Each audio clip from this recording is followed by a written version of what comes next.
जीत ले हम सारी दुनिया। बीच हमें आज खोने दो, रोज उसे थोड़ा बढ़ने दो। छू लेंगे आकाश हम, मन के विचार हकीकत बने। सिद्धि फल से आनंद देंगे, कोशिश कर बढ़े, सोच बुलंद करे।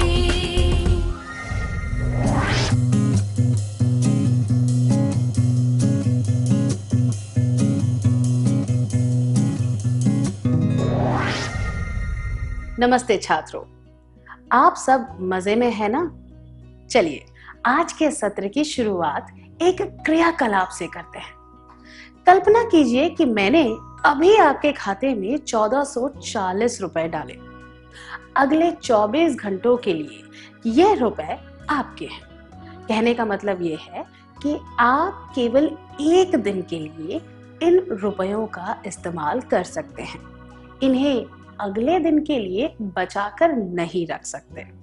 आप ये पैसे किस तरह खर्च करेंगे? क्या आप 5-5 लोगों के समूह बनाकर इस बारे में चर्चा कर सकते हैं?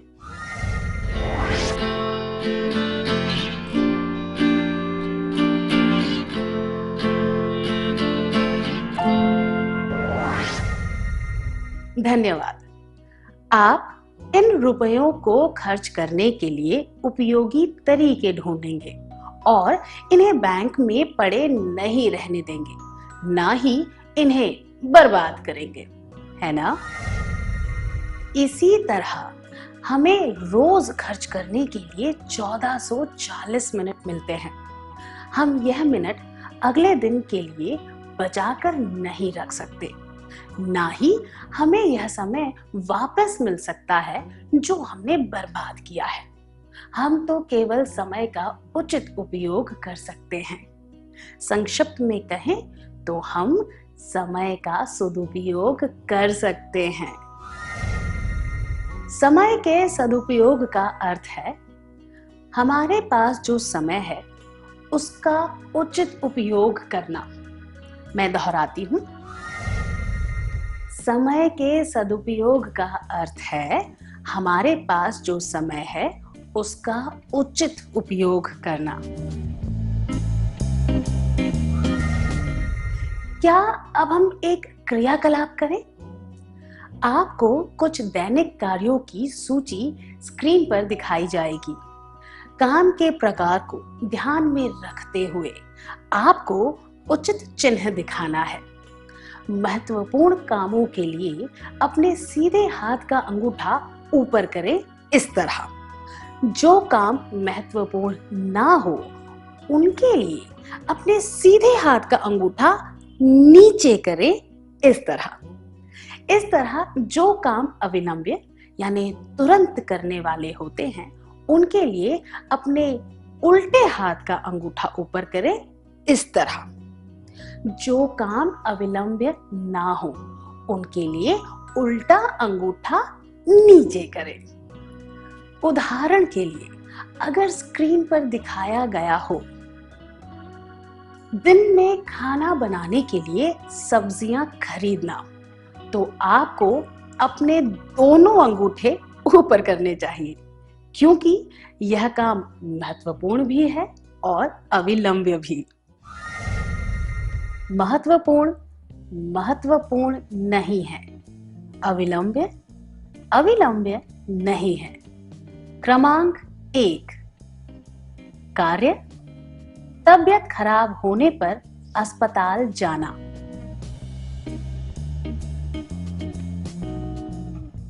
क्रमांक 2, कार्य जब गृह कार्य करने का समय है तब वीडियो गेम खेलने का इंतजार करना।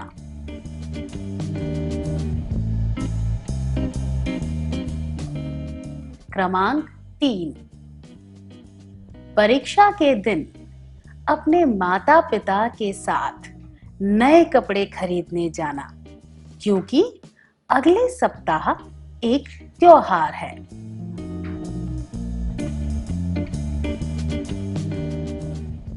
क्रमांक 4, कार्य अगले दिन जो कपड़े पहनने हैं उन्हें धोना।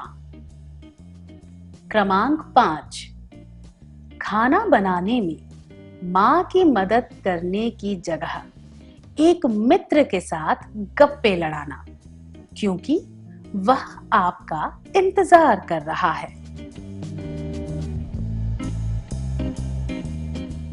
क्रमांक 6, कार्य। 3 महीने बाद जिस यात्रा पर जाना है उसके लिए कपड़े जमा कर रखना।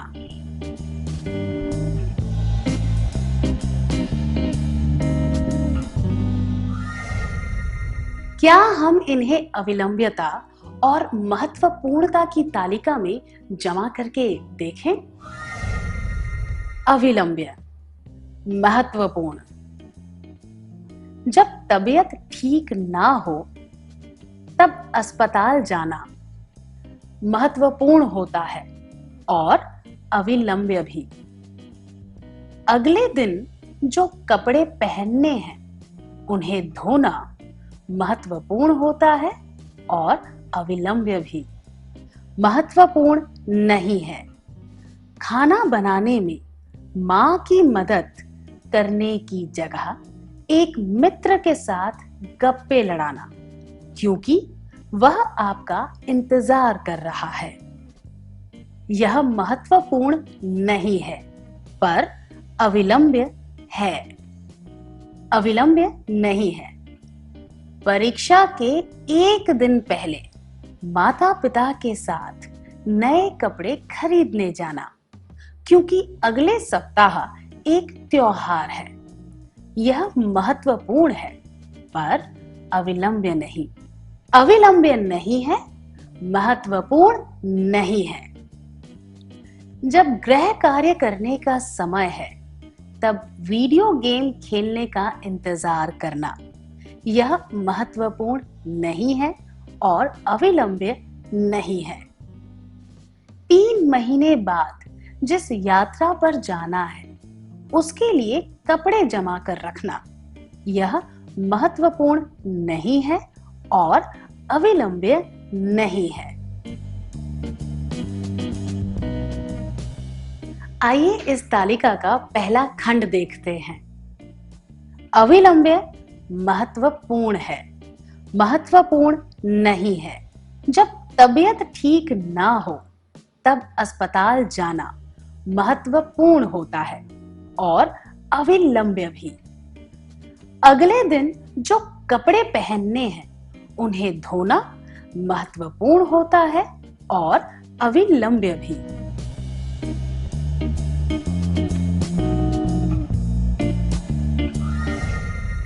जब तबीयत ठीक ना हो तब अस्पताल ना जाने के नकारात्मक परिणाम हो सकते हैं। इसी तरह अगर कपड़े ना धोए गए तो अगले दिन आपको गंदे कपड़े पहनने पड़ेंगे। इसीलिए तबीयत खराब होने पर अस्पताल जाना और अगले दिन के लिए कपड़े धोना, दोनों काम महत्वपूर्ण और अविलंब्य भी।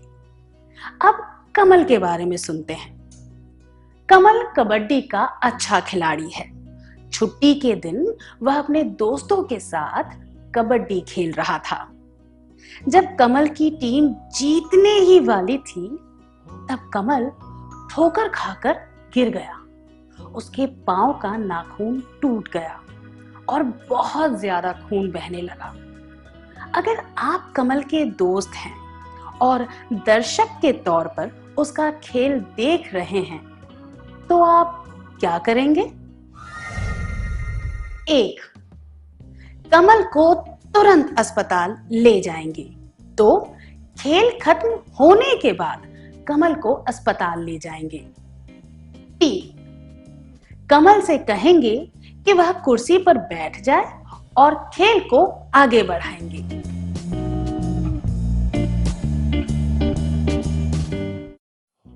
क्या आप में से कुछ लोग इनमें से एक विकल्प चुनकर इस परिस्थिति का अभिनय करके दिखा सकते हैं?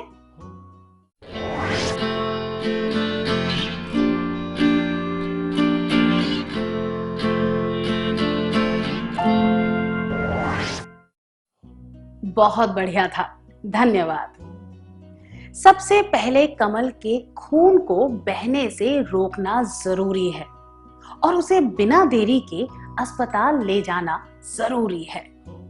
खेल खत्म होने का इंतजार करना और उसे बिना प्राथमिक चिकित्सा के अकेले छोड़ना, ऐसा करने से परेशानी बढ़ सकती है। उसे अस्पताल ले जाना महत्वपूर्ण है और अविलंब्य भी है। अविलंब्य महत्वपूर्ण नहीं है। कमल को अस्पताल ले जाना महत्वपूर्ण है और अविलंब्य भी है। इसीलिए हमें महत्वपूर्ण और अविलंब्य कार्यों को सबसे ज्यादा वरीयता यानी कि प्राथमिकता देनी चाहिए। मैं दोहराती हूं, हमें महत्वपूर्ण और अविलंब्य कार्यों को सबसे ज्यादा वरीयता यानी कि प्राथमिकता देनी चाहिए। आइए अगले खंड पर ध्यान देते हैं, जिसमें महत्वपूर्ण काम है जो कि अविलंब्य नहीं है। अविलंब्य महत्वपूर्ण नहीं है, अविलंब्य नहीं है, महत्वपूर्ण। परीक्षा के एक दिन पहले माता पिता के साथ नए कपड़े खरीदने जाना, क्योंकि अगले सप्ताह एक त्योहार है। यह महत्वपूर्ण है पर अविलंब्य नहीं। त्योहार के लिए नए कपड़े खरीदना महत्वपूर्ण है पर अविलंब्य नहीं है। यह काम परीक्षा के बाद भी किया जा सकता है। इसीलिए परीक्षा के एक दिन पहले माता पिता के साथ नए कपड़े खरीदने जाना, क्योंकि अगले सप्ताह एक त्योहार है, यह महत्वपूर्ण है पर अविलंब्य नहीं है। आइए कपिला का उदाहरण देखते हैं। कपिला 9वीं कक्षा में पढ़ती है और उसे खेल कूद में बहुत दिलचस्पी है। वह एक उच्च स्तर की खिलाड़ी बनना चाहती है। उसने खेल के लिए प्रशिक्षण लेना शुरू कर दिया है और प्रतिदिन कुछ समय खेल कूद में बिताने लगी। उसने स्कूल की सारी खेल कूद प्रतियोगिताओं में भाग लिया और अपनी योग्यता को आगे बढ़ाया। 2 वर्षों में वह जिला स्तर की चैंपियन बन गई। उसका लक्ष्य है एक उच्च स्तर की खिलाड़ी बनना। क्या कपिला को जल्दबाजी में अभ्यास करना चाहिए? कभी कभी अभ्यास करना चाहिए। नियमित रूप से और लगातार अभ्यास करना चाहिए। 1. जल्दबाजी में अभ्यास करना चाहिए। 2. नियमित रूप से और लगातार अभ्यास करना चाहिए। 3. कभी कभी अभ्यास करना चाहिए।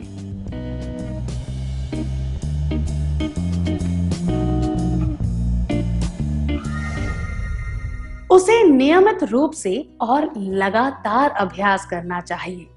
व्यक्तिगत विकास से संबंधित चीजें एक दिन में हासिल नहीं की जा सकती। हमारे जीवन में इसका महत्व लंबे समय तक रहता है। इसीलिए हमारे दीर्घकालीन लक्ष्यों के लिए नियमित और लगातार तैयारी की जरूरत होती है। कपिला को अपने लक्ष्य को प्राप्त करने के लिए जो काम करने हैं वह महत्वपूर्ण है पर अविलंब्य नहीं है। अविलंब्य नहीं है, महत्वपूर्ण। उच्च स्तर की खिलाड़ी बनने की तैयारी से संबंधित कार्य महत्वपूर्ण है पर अविलंब्य नहीं है। अब एक क्रियाकलाप का समय है। क्या आप भी इस तरह के किसी लक्ष्य के बारे में सोचकर सबको बता सकते हैं? उस लक्ष्य को प्राप्त करने के लिए आप कौन से महत्वपूर्ण कार्य करेंगे?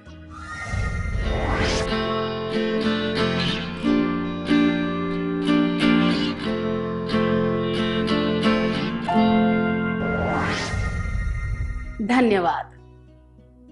आइए अब हम तीसरे खंड पर ध्यान देते हैं, जिससे ऐसे कार्य बताए गए हैं जो अविलंब्य हैं पर महत्वपूर्ण नहीं हैं। अविलंब्य महत्वपूर्ण नहीं है। खाना बनाने में मां की मदद करने की जगह एक मित्र के साथ गप्पे लड़ाना, क्योंकि वह आपका इंतजार कर रहा है, यह महत्वपूर्ण नहीं है पर अविलंब्य है। अविलंब्य नहीं है।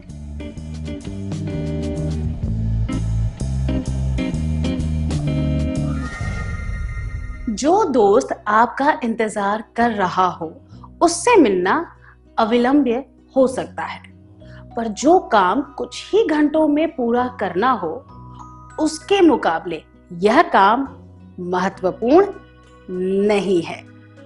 चलिए अब अखिल का उदाहरण लेते हैं। छुट्टी के दिन अखिल अपने भाई का गृह कार्य पूरा करने में उसकी मदद कर रहा है। तभी अखिल के दोस्त ने उसे फिल्म देखने के लिए बुलाया। अखिल ने पहले भी यह फिल्म देखी है। अगर आप अखिल होते तो आप क्या करते? 1. उसे अपनी परिस्थिति के बारे में समझाते हुए विनम्रता से फिल्म देखने से मना कर दूंगा या कर दूंगी। 2.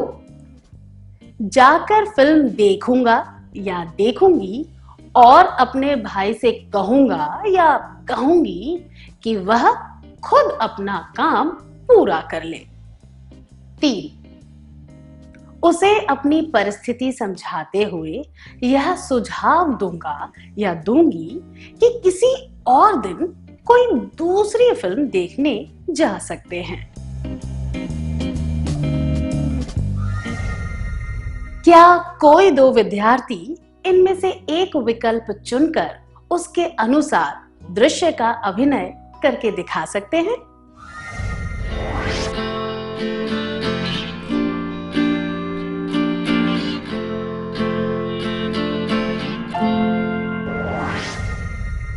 धन्यवाद। अपने भाई को बिना किसी मदद के अकेला छोड़ना अनुचित होगा। आपके दोस्त ने आपको अभी बुलाया है, इसीलिए यह कार्य अविलंब्य है। पर जो फिल्म पहले ही देखी हो उसे फिर से देखना महत्वपूर्ण नहीं है। इसीलिए अखिल को अपनी परिस्थिति के बारे में अपने दोस्त को बताना चाहिए और फिल्म देखने से मना कर देना चाहिए। किसी और दिन दूसरी फिल्म देखने का सुझाव भी दिया जा सकता है। अविलंब्य कार्य करते समय ऐसे काम टाले जा सकते हैं जो महत्वपूर्ण ना हो। इसीलिए जब आपके भाई को गृह कार्य पूरा करने में आपकी मदद चाहिए, तब किसी दोस्त के साथ फिल्म देखने जाना अविलंब्य है पर महत्वपूर्ण नहीं है। अविलंब्य महत्वपूर्ण, अविलंब्य महत्वपूर्ण नहीं है।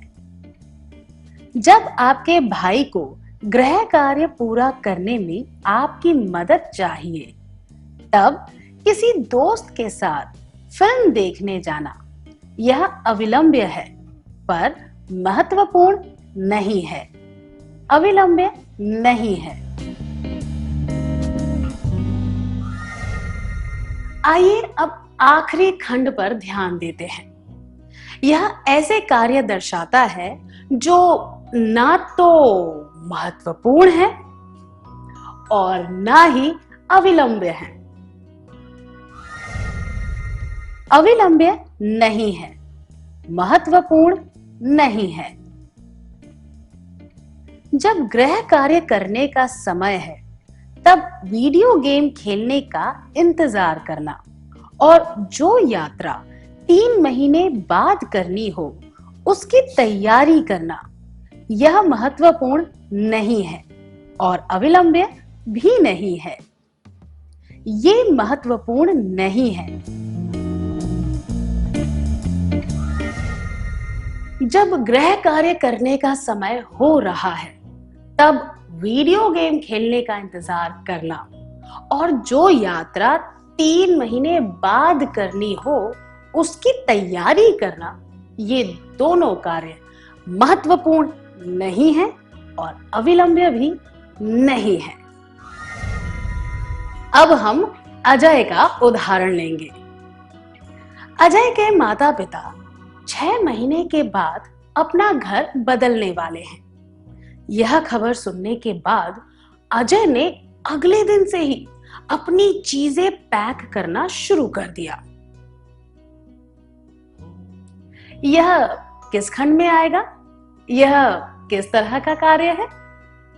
जो सामान 6 महीनों के बाद दूसरे घर में ले जाना है उसे पैक करने का काम अभी से शुरू करना समय की बर्बादी होगी। ऐसे काम महत्वपूर्ण नहीं होते और अविलंब्य भी नहीं होते। उसे किसी महत्वपूर्ण और अविलंब्य काम में समय बिताना चाहिए। अविलंब्य नहीं है, महत्वपूर्ण नहीं है। 6 महीनों के बाद घर बदलने के लिए अभी से सामान पैक करना यह महत्वपूर्ण नहीं है और अविलंब्य भी नहीं है। इसीलिए जो काम महत्वपूर्ण नहीं होते और अविलंब्य भी नहीं होते उन्हें करने में केवल समय बर्बाद होता है। ऐसे काम नहीं करने चाहिए।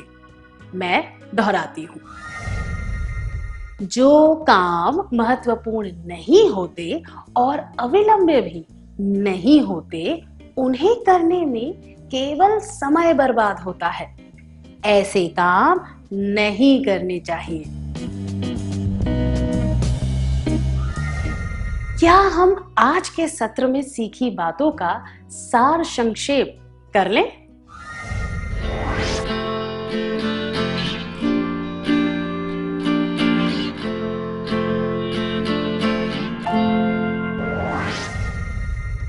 समय के सदुपयोग का अर्थ है हमारे पास जो समय है उसका उचित उपयोग करना। हमें महत्वपूर्ण और अविलंब्य कार्यों को सबसे ज्यादा वरीयता यानी प्राथमिकता देनी चाहिए। जो काम महत्वपूर्ण नहीं होते और अविलंब्य नहीं होते उन्हें करने में केवल समय बर्बाद होता है। ऐसे काम नहीं करने चाहिए।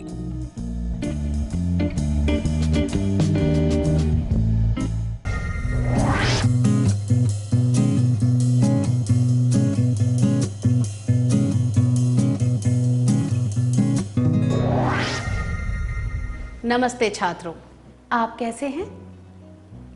क्या आप काम करते समय महत्वपूर्ण और अविलंब्य कार्यों पर सबसे पहले ध्यान दे रहे हैं?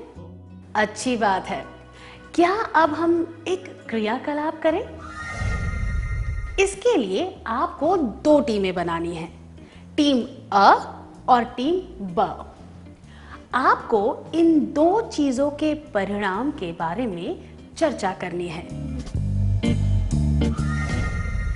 टीम अ, अगर कमल को तुरंत अस्पताल न ले जाया जाता तो क्या होता?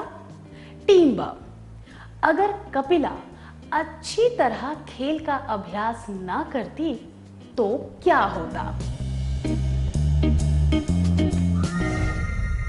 क्या आप आपस में चर्चा करने के बाद इसके परिणामों की सूची बनाएंगे?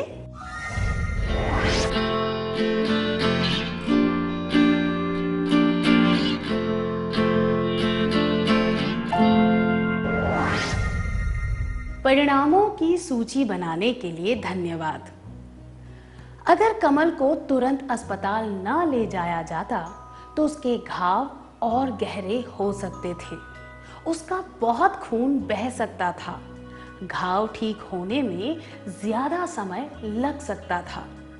गहरी चोट लगने के कारण कमल को कुछ समय के लिए कबड्डी खेलना छोड़ना पड़ सकता था।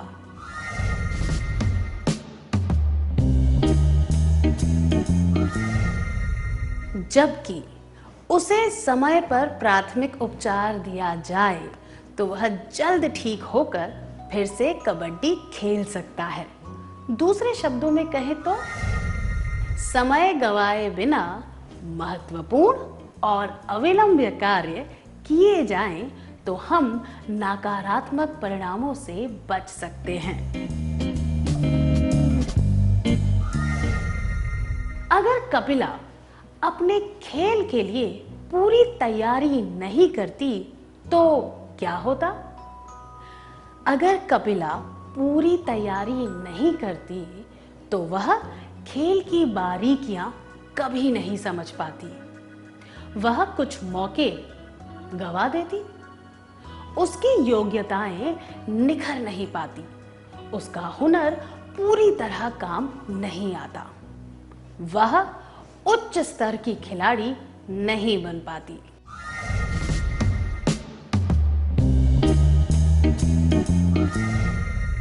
हमने इससे क्या सीखा?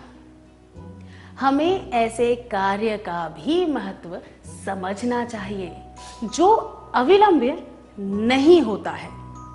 ऐसे कार्यों के लिए हमें लक्ष्य बनाना चाहिए और एक एक कदम भरकर उस लक्ष्य को प्राप्त करना चाहिए।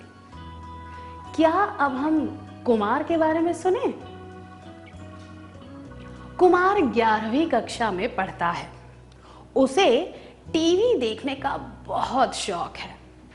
स्कूल से घर आने के बाद वह टीवी देखने बैठ जाता है और लगातार कोई ना कोई कार्यक्रम देखता रहता है। 2 दिनों के बाद उसकी विज्ञान की प्रायोगिक परीक्षा शुरू होने वाली है। शिक्षक ने विद्यार्थियों से कहा था कि वे नियमित रूप से अपनी रिकॉर्ड नोटबुक में विज्ञान के प्रयोग नोट करते रहें।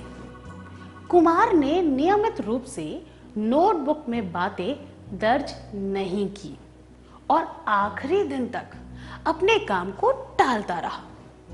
कुमार के अलावा सब छात्रों की नोटबुकों में काम पूरा किया हुआ था।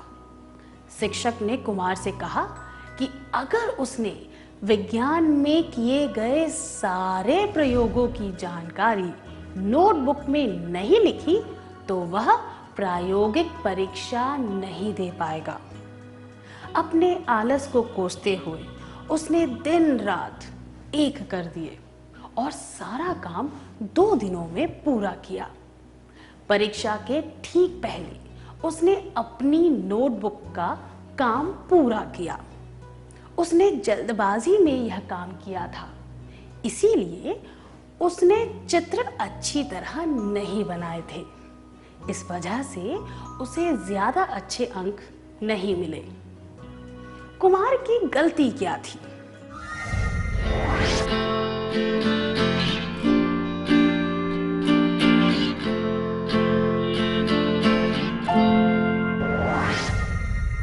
अपने जवाब देने के लिए धन्यवाद। कुमार की गलती यह थी कि वह अपने महत्वपूर्ण काम टालता रहा। अगर उसने अपने शिक्षक की बात मान ली होती और वह नियमित रूप से अपनी नोटबुक में बातें दर्ज करता तो दूसरे छात्रों की तरह उसका काम भी पूरा हो जाता। उसके पास अपना काम आराम से करने के लिए 1 महीना था। अगर वह उस महीने में नियमित रूप से काम करता तो उसे अंत में जल्दबाजी से काम नहीं करना पड़ता। उसका काम अच्छी तरह पूरा हो जाता और गलतियां ना होने की वजह से उसे ज्यादा अंक भी मिलते। तो हमें महत्वपूर्ण काम समय रहते हुए पूरे कर देने चाहिए ताकि वे काम अविलंब होने से पहले ही पूरे हो जाएं। क्या हम अब एक क्रियाकलाप करें? क्या आप भी कभी ऐसी परिस्थिति से गुजरे हैं? क्या आप इसके बारे में अपने करीबी मित्र को बताना चाहेंगे?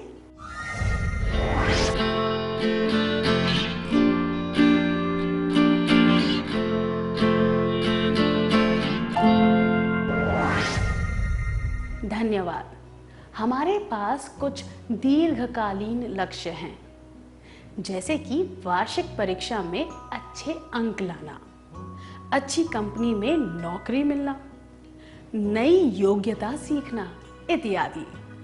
ये लक्ष्य आप कुछ समय बाद ही प्राप्त कर पाएंगे, पर इन लक्ष्यों को प्राप्त करने के लिए जो कार्य करने हैं वे आपको नियमित रूप से और लगातार करने पड़ेंगे। काम को टालने से हमारे काम बढ़ते रहते हैं और फिर ऐसे महत्वपूर्ण कार्य अविलंब बन जाते हैं। इसका परिणाम यह होता है कि हम कई बार अपना लक्ष्य प्राप्त नहीं कर पाते। इसीलिए हमें अपने महत्वपूर्ण कार्य नियमित रूप से और लगातार करने चाहिए। क्या हम एक और उदाहरण लें? आपके घर पर अचानक कुछ मेहमान आ गए हैं। आप खाना बनाने के लिए सब्जियां लेने जा रहे हैं और तभी टेलीफोन की घंटी बजती है। आपके दोस्त ने अपने वार्षिक उत्सव की एक रोचक घटना के बारे में बताने के लिए फोन किया है। आप क्या करेंगे? क्या आप दोनों इस दृश्य का अभिनय करके दिखा सकते हैं?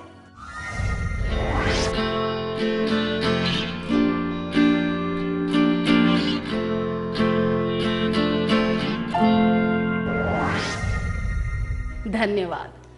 मेहमानों के लिए जो खाना बनाना है, उसके लिए सब्जियां लेने जाना, ये एक महत्वपूर्ण और अविलंब काम है। ऐसी परिस्थिति में किसी बीती हुई घटना के बारे में सुनना ज्यादा महत्वपूर्ण नहीं है।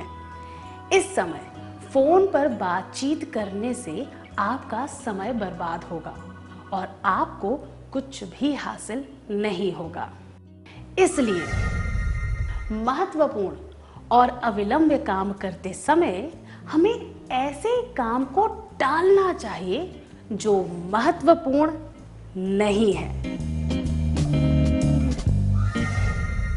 क्या अब हम एक क्रियाकलाप करें? क्या आप अपने करीबी मित्र को ऐसे कार्य के बारे में सोचकर बता सकते हैं जो महत्वपूर्ण और अविलंब नहीं है और जिससे समय बर्बाद होता है?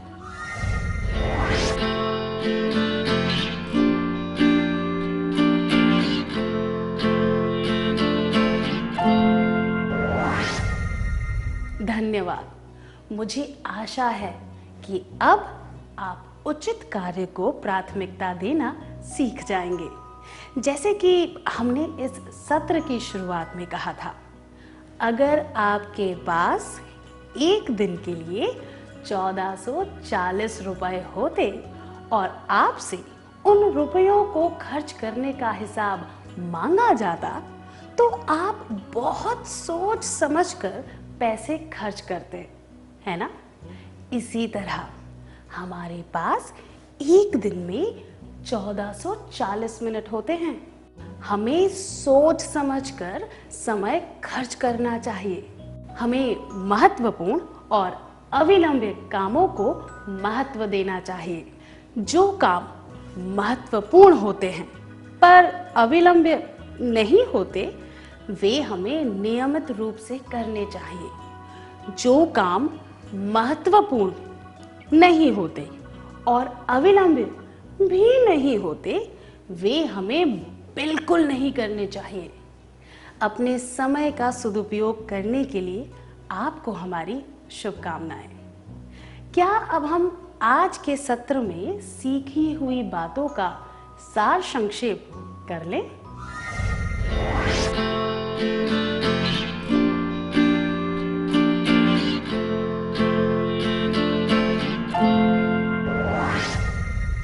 महत्वपूर्ण कार्य वह होता है जिसका हमारे जीवन पर बहुत असर होता है। अविलंब्य कार्य वह होता है जिसे तुरंत पूरा करने की जरूरत होती है। हमें महत्वपूर्ण और अविलंब्य कामों को प्राथमिकता देनी चाहिए। हमें महत्वपूर्ण और अविलंब्य काम करते समय ऐसे काम टालने चाहिए जो महत्वपूर्ण नहीं होते। इतनी अच्छी तरह सार संक्षेप करने के लिए धन्यवाद।